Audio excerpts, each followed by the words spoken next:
আমি এটা কি দেখছি আর দুটো রথ পাশাপাশি এভাবে কি করছে। তো হ্যালো বন্ধুরা, তোমরা সবাই কেমন আছো? আবারও চলে এসেছি নতুন একটা ভিডিও নিয়ে। আর আমি কিন্তু সকাল সকাল ঘুম থেকে উঠে পড়েছি, যেহেতু আজকে ফেরত রথ, আমাকে রথ টানতে যেতে হবে। আর দেখো বাগানে কত সুন্দর পর্তুলিকা ফুটেছে আর মৌমাছি এসছে মধু খেতে। আর আমি কিন্তু রথ টানতে বেরিয়ে গেছি, তোমরা দেখতেই পাচ্ছ। আর আমরা কিন্তু অনেকেই একসাথে রথ টানতে গেছিলাম, যেমন আমার বোনের বান্ধবীরা এসেছিল আমাদের বাড়ি, তারা আর আমার বান্ধবীরাও এসছে, এই যে দেখতেই পাচ্ছ। আজ কিন্তু সকাল থেকেই প্রচন্ড বৃষ্টি হয়েছে, যেহেতু রাস্তায় প্রচন্ড কাদা। দেখতেই পাচ্ছ আমার বান্ধবী কিভাবে জামা তুলে রেখেছে। আর এখানে রথ টানতে কত লোক এসেছে দেখো, প্রচুর লোক হয়েছিল। আর রথটা তো দেখাই যাচ্ছে না, অনেকটা দূরে, আর আমরা একদম রথের সামনেই ছিলাম।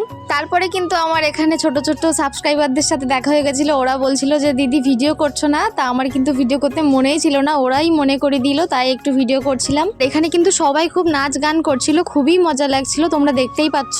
আর এবার কিন্তু মেন আকর্ষণ তোমরা দেখতেই পাচ্ছ, এই যে ছোট রথটা দেখতে পাচ্ছ, এটা কিন্তু আমার একদম বাড়ির পাশেই। আর ওটা হচ্ছে সাজেলিয়া বাজারের রথ। আর দুটো রথ দেখতেই পাচ্ছ পাশাপাশি, কত সুন্দর লাগছে না দেখতে। আর একটা জিনিস তোমাদেরকে বলি, সাজেলিয়া বাজারের যে রথটা, সেই রথটা যে তৈরি করেছে আর এই যে ছোট রথটা, সেইটা কিন্তু তাদের বাড়ি থেকেই বেরিয়েছে।